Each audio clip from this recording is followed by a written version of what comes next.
So there we go. Perfect. So this is a heavily discussion-based workshop. I'm gonna try to do as little yapping as possible because I think the most important thing is that we're sharing and learning from each other. But the main thing is that yes, engagement. So I also understand uh, engage according to your capacity. So if having the camera off makes you feel the best, that's totally fine. If you don't want to speak at all during the workshop, that's totally fine as well. Definitely take care of yourself. I understand some of y'all might still be at work, which if you are, I also appreciate you being here despite that. So I'm going to share my screen and kind of talk a little bit about what we'll be going through today. So uh, I'm assuming everyone can see this. Just give me a thumbs up if you can see this screen right here. Awesome, lovely. So, welcome to Poetry as Perspective. This workshop came about. I've been teaching for a while now, and I mostly teach with young people. And what I found is that when I was talking to them about poetry, they had a concept of poetry that was very abstract. It was very large and looming and lofty and really inaccessible to them. My students, who are predominantly Black and brown as well, didn't really see themselves and had a hard time identifying with poetry. And so I was like, poetry can be this grand, lofty thing, but could also be very normal. And a lot of us are poets, and we don't even know it. And so that's where this kind of workshop came from. And my hope is that this workshop will allow us, everyone here, to better see themselves and understand themselves as poets, even if you don't traditionally like line up or identify as one. Here's an overview of today. I'm going to try my best to stick with this. Again, I'm going to kind of speed through the kind of talking portion so that we can get to the discussion and kind of get to these like writing exercises. If writing is not your jam, that is totally fine. Please engage with it according, and you'll see later when we get to those parts. You can engage with this workshop in a number of different ways. Again, the name of this game is accessibility. This workshop is about making poetry accessible to ultimately like everyone, as it should be, in my opinion. So, if there's no questions on this, we're going to go forward. And we're going to start with introductions. And so there's a good amount of people here, so I don't want to, go around and do that whole thing. But what I will ask is that if in the chat you can let me know what your preferred name and pronouns are. Let me know how many languages you speak. And when I say languages, I don't just mean, the languages that, English or Spanish or something. Those count. I want us to start thinking expansively about language. So I'll model it. And also the last thing is one word that captures your current energy. That's just like a check-in. How are you feeling right now in this moment in one word? So if I were to model this for you, I would say, hello, my name is Dave. My preferred pronouns are he, they. I speak in the languages of English. I speak in the language of cinema. I speak in the language of performance. I also speak in the language of SpongeBob references. I speak in the language of gaming, and I speak in the language of sarcasm. Um, that's an example. Languages can be anything. Parenthood can be a language. Gardening can be a language. Really, what languages are you speaking in regularly? So just take a few minutes and type that into the chat. Um, Trying to figure out how I can see the chat and don't be full screen, but that is my problem.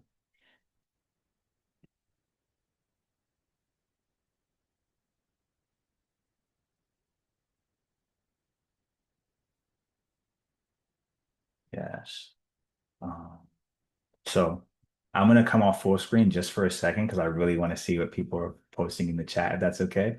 So I will verbally just remind you, I'm asking for your preferred name and pronouns, how many languages you speak, and just for one word that captures your current energy or mood. So I'm gonna come out really quickly.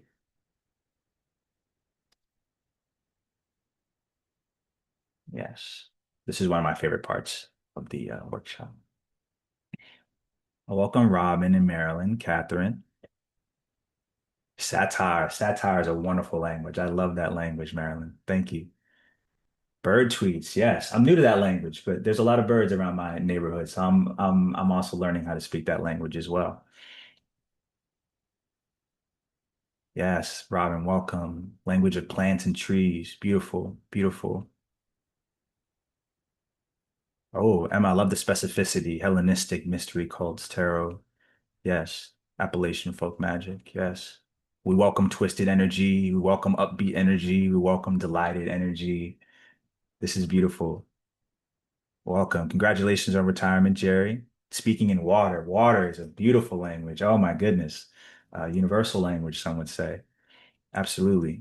These are beautiful. Please continue to write into the chat. For anyone who just joined, I'm asking for your preferred name and pronouns. I'm asking for what language you speak in like a more abstract, general way. So sarcasm is one of my languages, but I'm also learning Portuguese at the same time. I also speak in cinema. These are really beautiful. And I'm also asking for one word to capture your mood. Beautiful. Thank you for being present, Darren. Oh, this is so lovely. I can't go through all of these, but just know that I'm so happy to see all of you here, all of you be present here. Please continue to put these in the chat. And I'm gonna keep us on track because we only have an hour, and this is such a hard workshop to do in an hour.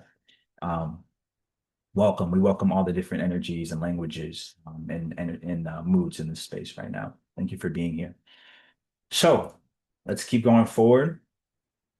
So here's my little preface. Essentially, the thesis statement of this workshop is poetry is the motherland of all artistic expression. This is a quote from myself. And essentially what I realized, as Jesse was saying in my introduction, I work in film. I also am a poet and I perform my work as well. And what people generally react to me is as if I'm doing completely different things. And when I tell them that I'm just being a poet, you can kind of see the gears turning and people kind of struggle to understand what I'm saying. And this is what I'm saying. I'm saying that all art essentially is poetry. That is my hot take. And that where we differ is the language that we communicate our poetry through. So poetry is closer to a perspective and an orientation than it is to, let's say, just like an art form or a discipline. As you can see here, I'm saying this in different ways. And lastly, I want to say this is a work in progress. I'm not an authority on this, on artistic methodology. I'm not an academic. I don't identify as an expert, even though I've been doing this a long time. So feel free to just challenge anything you hear here, correct anything, adopt anything. We are all in this together. We're all arriving at these answers together. So with that, let's keep moving forward. Here's another visual example of what my argument really is about, is that we are all connected and all trying to achieve the same thing, which we'll talk about what that thing is, but it can look in many different ways, many different languages. So, what are we talking about when we're talking about poetry, right? This is one of my favorite quotes from an incredible writer, June Jordan.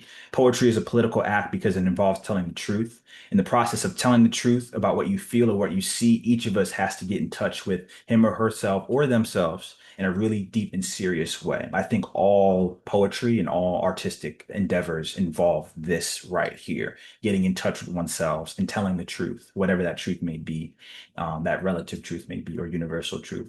This is what, if we were to Google, this is what would pop up if we asked what poetry was, right? Metrical writing, the productions of a poet. I'm not even going to read the second one. If I read this to my students, they would be on their phones in 2 seconds, unfortunately. This is what society thinks poetry is, right?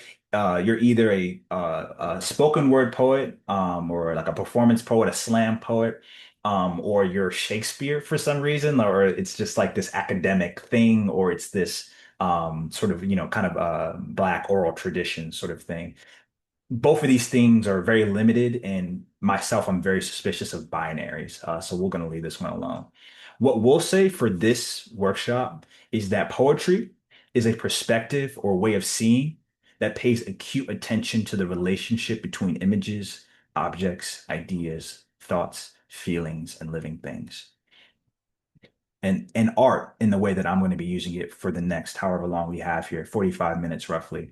Art is a creative expression of human experience that using one or more languages to communicate feelings and control the emotional responses of audiences. The key words here are bolded, which is relationship and languages. When I'm talking about poetry, I'm always talking about connection. in talking about relationships. So that's the relationship of ourselves to our audiences, our listeners, whoever we're speaking to. That's also our relationship to our own experiences and our bodies, our relationship to our bodies, our relationships to the past, our relationship to nature. All of these relationships are what we explore through art, through these different languages. But in this way, a poet is a poet whether they're writing or not. You can never write a poem again. But if you are living as a poet, then you are still a poet in this sort of framework, regardless of what your like job is or anything like that. So with these, I'll talk to Jesse later about sending these slides. So don't worry about like taking notes if you're one of those people. I'm one of those people. Let's try to stay as present as possible. And then, we'll make sure you have all these things. So this is just really quickly. Can I even talk about this?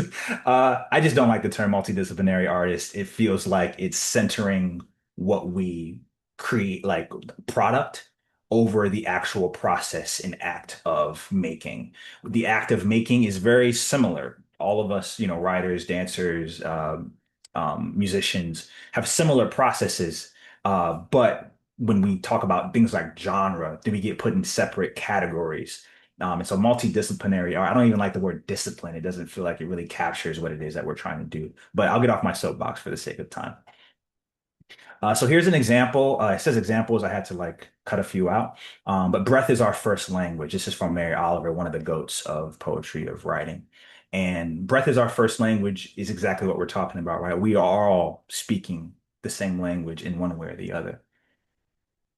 So here's a great example of what I mean when I say our art is sort of connected. If you don't know, Andre 3000 is one half of the group Outkast, and Andre 3000 has never released a solo rap album. So when Outkast disbanded, everyone's been really waiting for Andre 3000 to make a rap album. And after I'm talking like years and years and years and years, maybe a decade, more than a decade, he came out with this like a jazz flute album.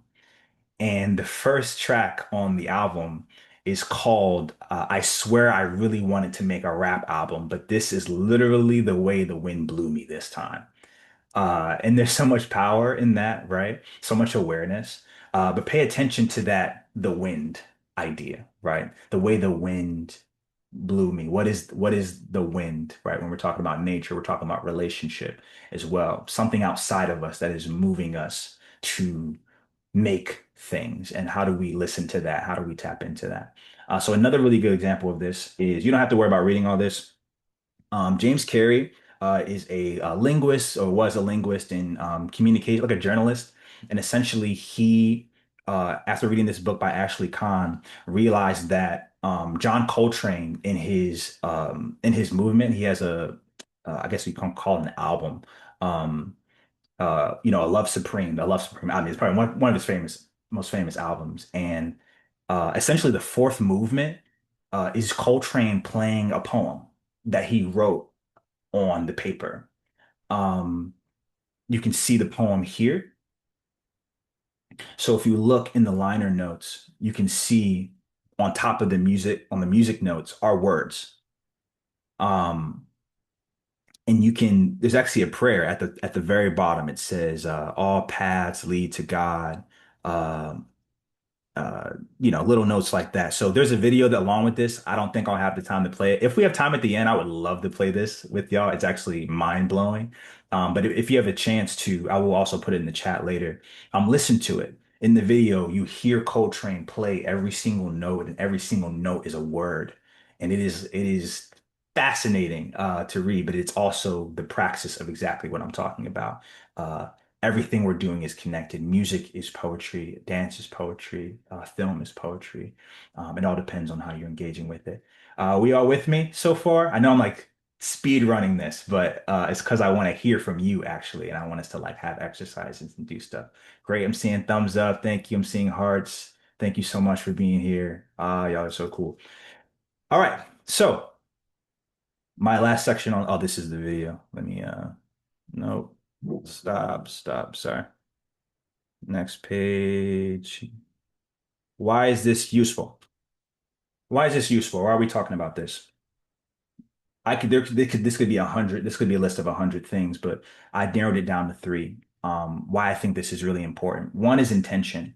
Um, Speaking in other artistic languages encourages us to become very conscious about our intentions in communication. I'm currently learning Portuguese. My partner is Brazilian, and I can tell you that if anyone else here is learning another like language in the very traditional sense that we understand language, you have to be very clear about what you are trying to say in order to try to say it in a different language. And that same principle also applies to artistic languages. So when we are trying to, let's say, produce a song for the first time, and I'm a writer, I have to really kind of understand what kind of song am I trying to make? What am I trying to say through this music? And that intentionality is just making us sharper poets, because we're being more intentional about what we're doing, right? So that's one of the things. A second way this can be useful for you is a creative block. Writer's block. I know the boogeyman, the boogie person. What I've realized as a artist who speaks in many different languages is that if you're frustrated and if you feel uninspired in one way, and through one language, speaking in another language can actually um, lift that block for you. There's a practice in gardening, actually, that's called crop rotation, where if you plant the same crop in the same area over and over and over again, it strips the soil of its nutrients.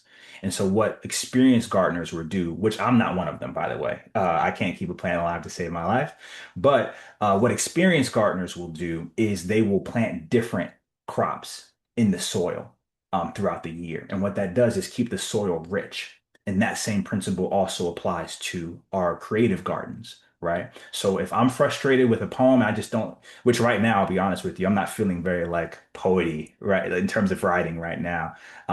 When I'm feeling like this, I'll turn to film. Maybe I'll write a script, or maybe I'll work on a treatment, or maybe I'll work on a storyboard or something like that. And that will somehow, I won't even pretend like I fully understand it, but somehow that will alleviate that sort of pressure I feel with the writer's block. Cool. And the last thing I'll say is that this is also a really good practice for mental health. And this is research that is available that I can make available for you if you're interested. But the practice of making meaningful connections and associations is known to improve cognitive functions such as memory, critical thinking, creativity, and language skills. We are keeping our minds malleable. If you know the term neuroplasticity, this is a great way to keep your mind sort of working and stretching and challenging yourself, which is just great with the overall health of your mind. So these are just three kind of fundamental reasons why I think this is really important. And again, like I said, the way I'm presenting this idea of poetry is way more accessible, especially to newcomers and young folks who don't know much about poetry, because it's not as like, beyond them or abstract. So cool. Real quick, before I move on, are there any questions? I don't just want to steamroll through through this thing without taking questions. So any questions so far? Um, cool, cool, awesome. We'll also have time for reflections at the end, so don't worry if I'm moving too fast. But lastly, now I think this is the discussion part. Yeah, cool. So what I want to know from you, and you can put this in the chat or you can come off mute for a moment and tell me, but just take a second and think, what is something you found poetic that wasn't poetry? What was something you found poetic that wasn't poetry? And really quickly, I'll show you an example of kind of what I mean. If y'all can still see this. Can y'all see this like Twitter or X or thing or whatever? Yeah. I don't know if I can full screen. Yeah, here it is. Oh no, that's loud. So the caption of this video says, she says, he swims like a poem. He swims like a poem. And even though that's not exactly clear what it is she's trying to say, it is also very clear what she's saying, right? And I'm sure we can unpack why that is. But yeah, I'm curious to know. Oh, there's a chat going. Nice. Let me open it up. Oh, What is something? Yeah. Is oh, I that a was going to voice? say, can we speak? Yes, please. So the other day, I went to the store next to me, and this guy came in, and he was like, he was, I guess, an unhoused person, but he was buying something and then like he dropped his penny and then he picked up while he was like picking up his penny, he found a quarter. And so I thought it was poetic that he dropped a penny and found a quarter, Mhm. was able to get Yeah. something Yeah. extra. Yeah. Thank you for that, Taja. Thank you for that. That is poetic. I'm curious actually, what can you name? And this goes for everyone as you're thinking about it. Can you name what about that experience seemed poetic to you? Um, what did that make me feel at the time? I think it made me like feel um like Mm, hmm, maybe like through my failures I can find something better. Um, mm, maybe through my losses I can find something better. I think that's absolutely. exactly what it made me feel. Absolutely. Thank you. Yes, that's a poetic connection. Absolutely. There's something about this idea that we have an idea of who we are, what or what's possible for us, but we don't really know what's possible. There's like a larger um, order to things. That is definitely a poetic idea. Hello, Lee. You can go Hi. ahead. Thank you. Yesterday, I went to a writers group, and on the way, there was a homeless man sitting on the ground, and he asked me to dance. Mm, And I could, I wanted to know his backstory, and to me, that was poetry. mm. Can you talk more about what about that interaction Um, felt poetic to you? Usually, when you see people sitting on the street, their energy level is low. Mm, He had this energy and he wanted to engage with people. I mean, he probably got more money that way. He was a smart man, and someone did come up and give him a $20 bill. I just I feel a connection with people who are in some way hurting mm, or in some way um, out there. mm, I want to mm, know. I create backstories for them, and mm. that leads to poetry for me. Thank you, Lee. I appreciate that. Yeah.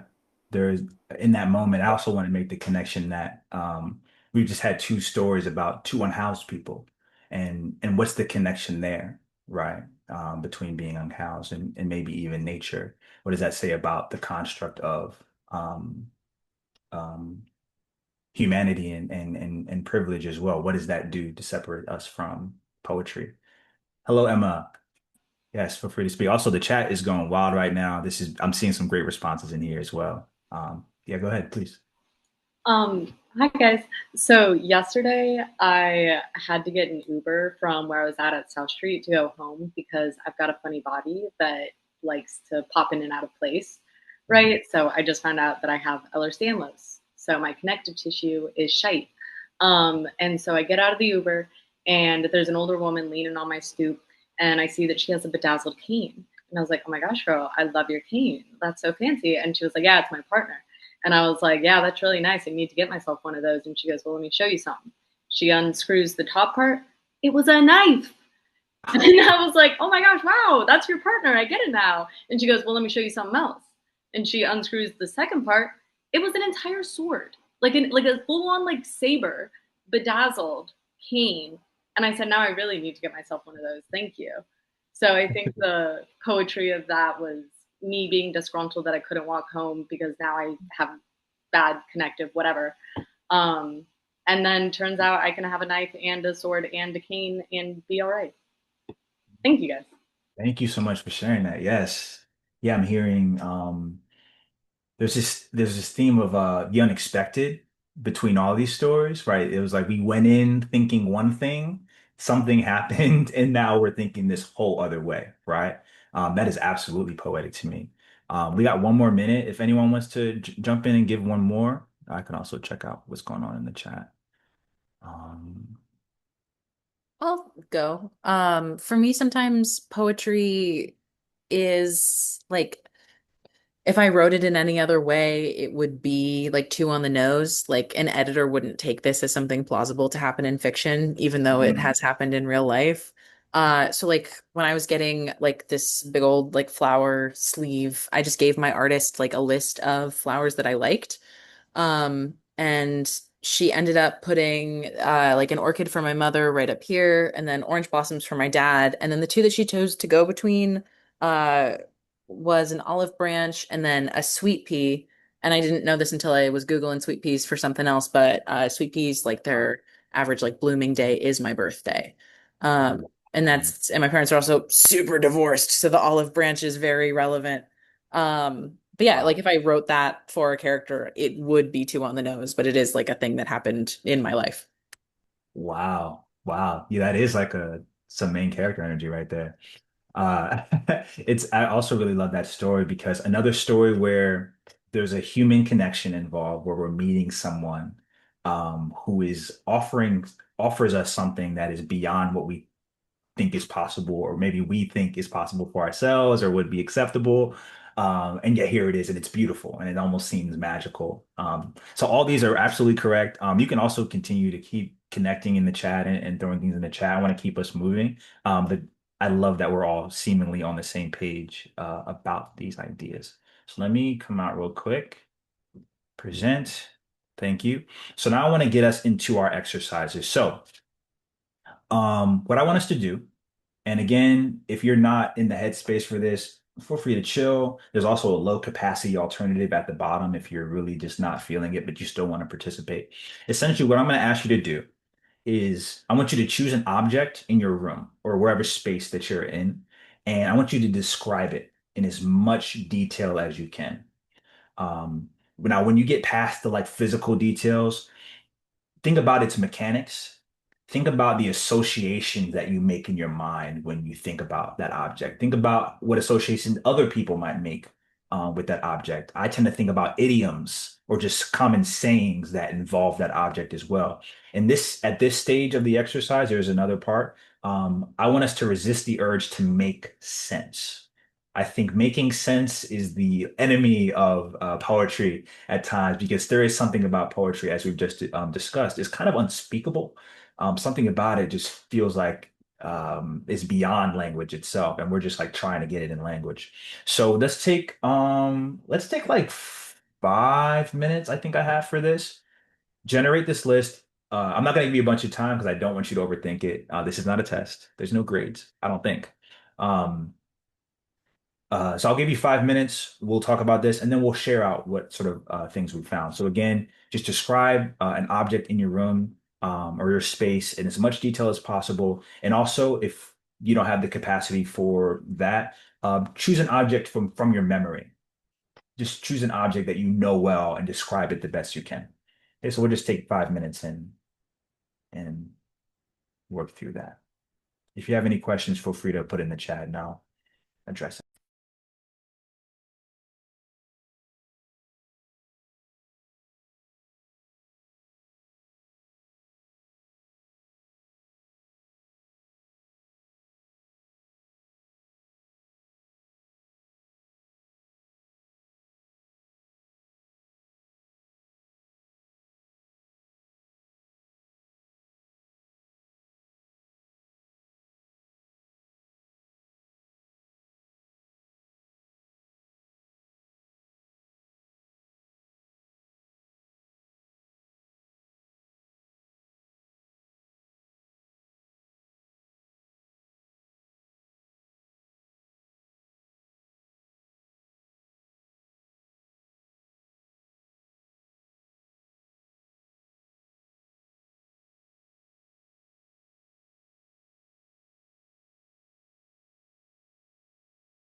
Go ahead and take about 2 to 3 more minutes on this, and then we'll share out.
All right, go ahead and just take 1 more minute.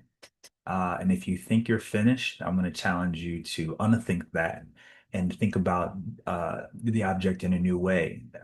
Perhaps how the object is used, how the object could be misused. Where's the last time you've seen that object outside of that space? Does it remind you of anything in its physical shape? Does it look like anything? Does it resemble anything? Just go ahead and take 1 more minute.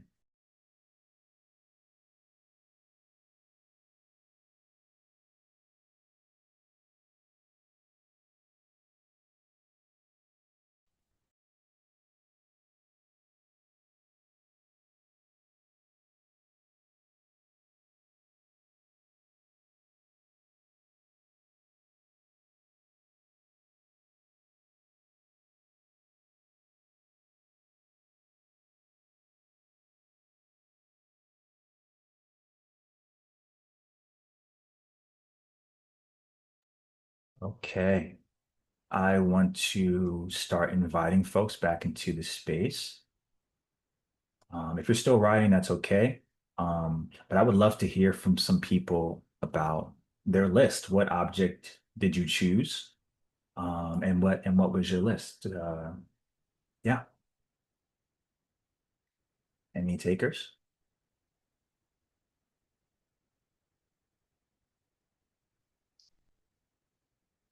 You can also feel free to put it in the chat if you're not feeling vocal. I don't, Hello, Lee. I don't want to be the only one who talks. I'm sure you won't be.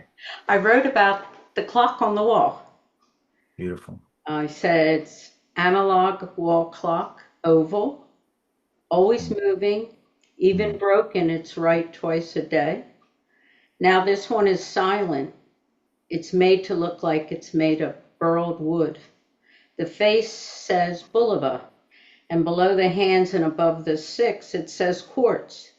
Maybe Mm. it cost $25, but I rummaged it from my cousin's apartment.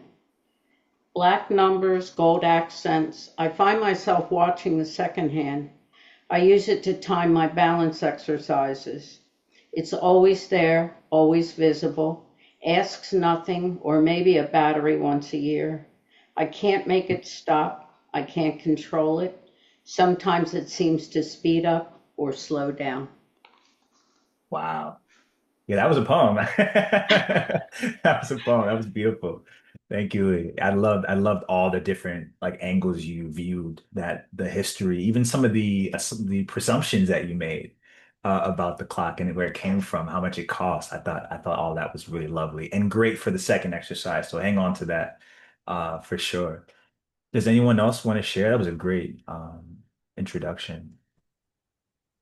I'll go. Cool. Um, I did mines on my cork board, flat, large like a TV screen, shaped like one too, brown, a ginger brown, like gingerbread, stabbed into about 1 million times, a crack crippling on the left edge. It looks like lightning splitting into yellow wood surrounding its corky material. And that's where I finished. Yeah, Wow. finished. Phenomenal. Phenomenal, Taja. Thank you. I love the specificity of your descriptions, the lightning, the ginger brown.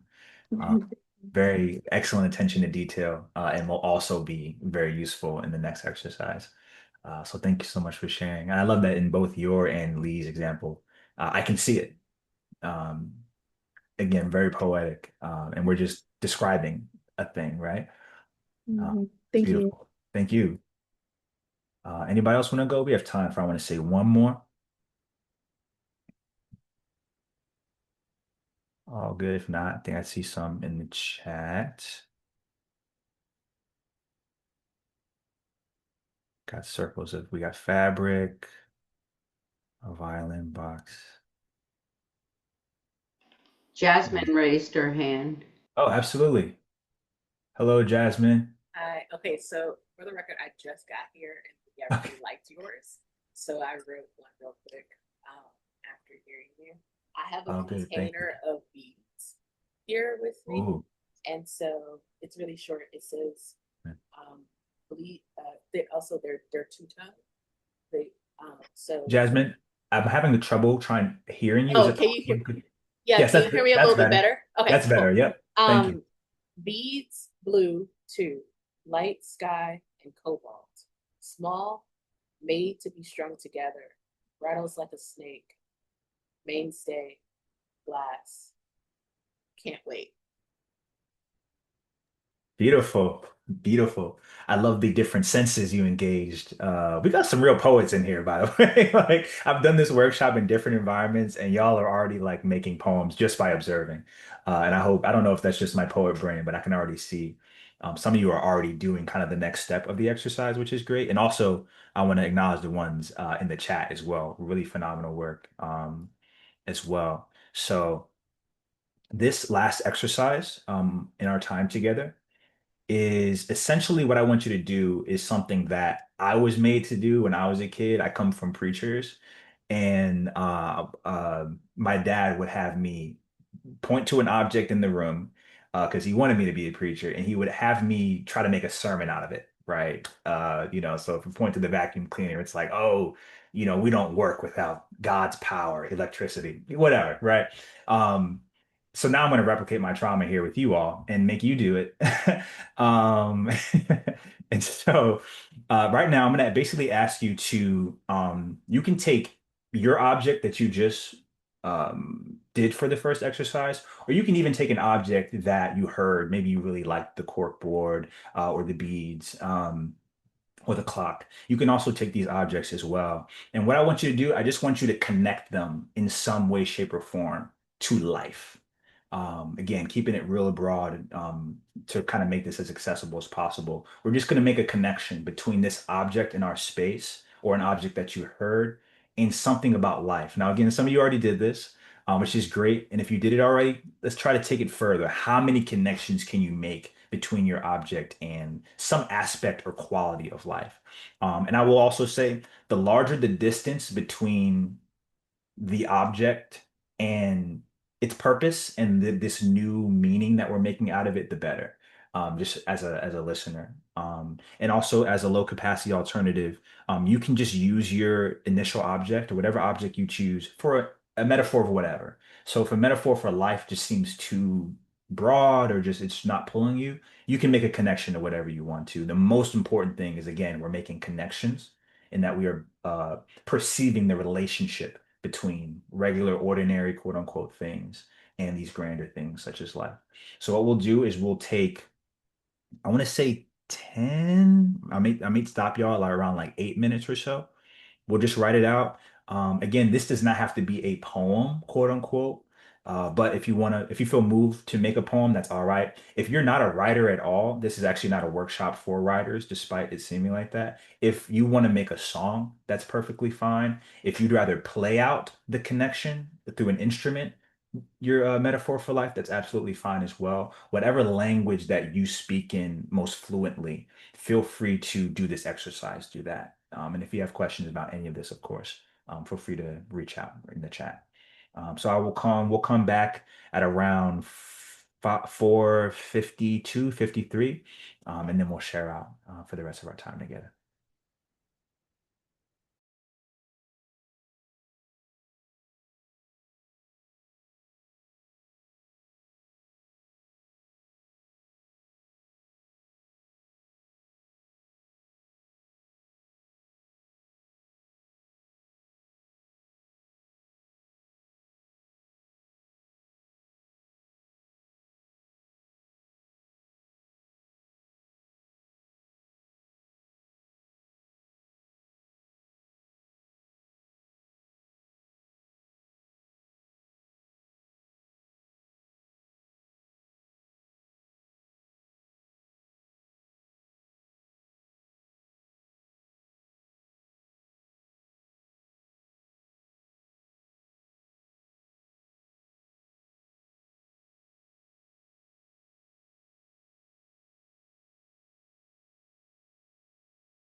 Just take a few more minutes on this exercise. Again, the point here is not to make something perfect or make something that's impressive.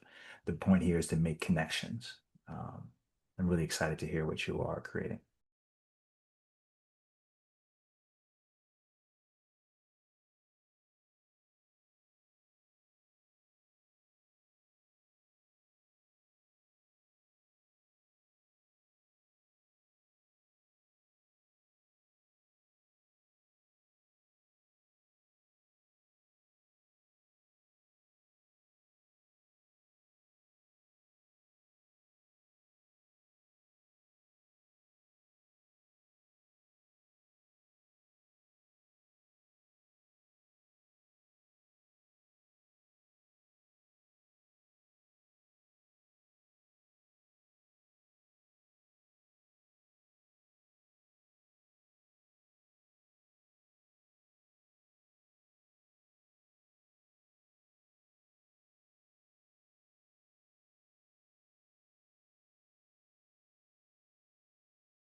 Okay, let's take one more minute.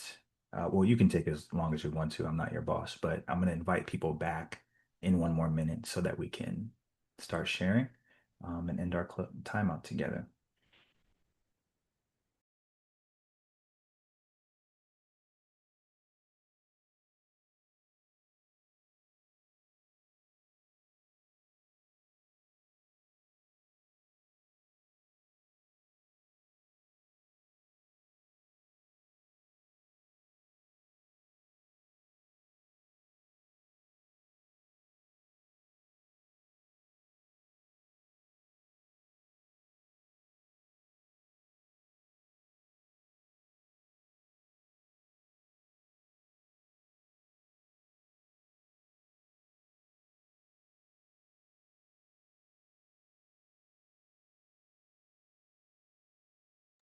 Okay.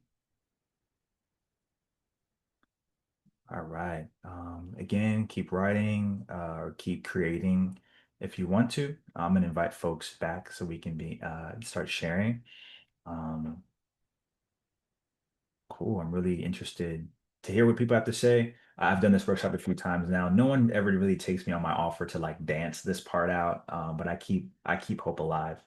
Um, so if anyone wants to share, I already see folks are posting in the chat, which is awesome and welcome. If anyone wants to unmute themselves and share, we have space for it now as well. But again, everything's optional and about your capacity. But I'd love to hear personally.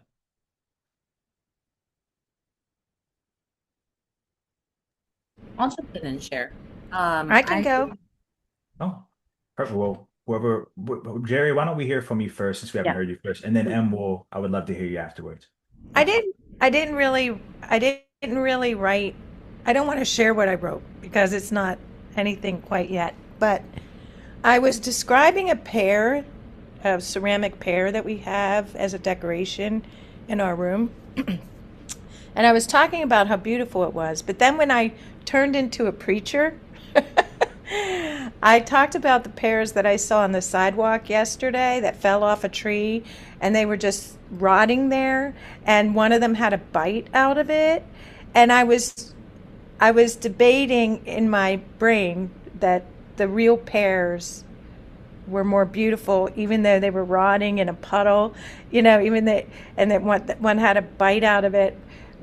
So I just became like, I liked your idea about becoming a preacher because it made me realize that this beautiful pear in our room is nothing compared to a real pear, even if it's rotting on the ground. Wow, beautiful, beautiful. Yeah, I mean, you absolutely did the assignment, and that's a wonderful connection you made. Thank you so much, Jerry. Yes, the pears. Who took the bite? Where is the bite? You know, where's the bite now? That was beautiful. Thank you. Em? yeah, I ended up working more in like concrete sentences. I have a hard time, like poetry usually comes after like a word vomit from me. Um, so yeah, I wrote about these very robust hiking boots that I have. The hiking boots are that gray kind of brown accented with the brown kind of gray, plus a lovely sky blue interior worn to smog and red Utah clay caked on the soles, even though it's been years since I went west. The laces are nylon and tight, enough to bruise if I'm not careful. I am not careful. I'm tall, even taller in them, because you have to be tall to see over all that red rock, to climb so far uphill. And that's what these shoes are for, to take you places and help you see and be seen. Grip on the soles because you cannot be careful in the face of all that beauty, the hour where the sky oranges, and just like that clay, so beautiful, so stubborn, still with me 4 years later in the Northeast. And God, isn't that trip still all over me? Don't I still emerge from the mountainous tunnels of snowy Zion every time I hear Fleetwood Mac? Don't I drive everywhere with the confidence I earned navigating the icy cliffside? Every time I limp behind fast walking friends, I watch my able bodied classmates crest on incline I can't reach, even in these tight boots. Pain in my ankle, my knee, hip, spine. No, I am not careful. No, I haven't gone west since, but I am still stained by it. Wow. Wow. Brava. Yes. Incredible. I'm speechless, honestly. So many connections were made. I can't even name them all. That was fantastic. Um, Thanks. wow. Yes. Okay. We have time for one more before we have to get out of here. Again, I really wish I love everything that I'm hearing. I'm learning so much from y'all. Jasmine, do you want to bring us home? Yay. Can you hear me? It's a little low, All but right. let's do it. What about this? Is this any better? That's better. Yep. Okay. Thank you. So I stayed with the beads. Mhm. Mhm. Even when you fall, make noise. Even when you shatter, take space. Even unbalanced, you're beautiful. Alone or well worn, you are a voice. You are ocean seas blue and bright skies light. You are half of a glorious creation. Even con- Even contained, you shine. Once you are out, you make conversation. Um, with the way you hang, we ask, how did you get here? Who made you? We can't wait to see more. Even your mistakes are correct. I needed that. I needed that. Thank you. I am the beats. Thank you so much for that. That was beautiful. That was beautiful. Yes. Oh, I'm so full. And I hope y'all are full as well. Again, oh, hello. Am I still? Okay, we're good. I don't know where my screen just went just now. I hope you're full as well. I think that's a sign for me to like wrap things up for me. So here's space for closing reflections. If anyone has anything they want to say, any parting words they want to offer this space, now's the time. If you got anything from this, um, I thank you for being here, Jasmine. I appreciate you. Monica as well. Thank you so much. Um, That's cool. You can put it in the chat as well. Thank you so much, y'all. I've been your instructor. My name is David Gaines. I also go by Dave. If you want to connect with me, Jesse Lovingly put my website in the chat. I'm also on social media, Instagram and Facebook at Dave G Poetry. Dave G Poetry. Yes, I love poeting, and y'all are incredible poets as well. And so it's been an honor to be connecting with you all. And I hope to connect with you more in the future. And with that, Jesse, it is back to you. Thank you so much, Dave. That was awesome. I think everyone can agree. That was a fantastic, fantastic hour. We really appreciate you. Um, I'm just got to let you know that we have a lot of awesome things also coming up at Blue Stoop. Please feel free to check some of the links. We have Dinez Smith with Mo Better Love Poems coming up. It's going to be amazing. We also have Verse Chorus Voice with Sadie Dupuis. There's a lot of really amazing things coming up to wrap up our summer school. And we are a nonprofit, so please feel free to donate to Blue Stoop. There is a link to do that in the chat as well. We really appreciate your support and rely on it. And again, thank you so much, Dave. That was absolutely amazing. Thank you so much. And if anyone has any other questions for me, you can feel free to put that in the chat. But I think that's us sorted. So I hope everyone enjoys the rest of your evening. Thank you so much for being here with us and for sharing your work with us and your words with us. And have a lovely day. And hopefully we'll see you soon.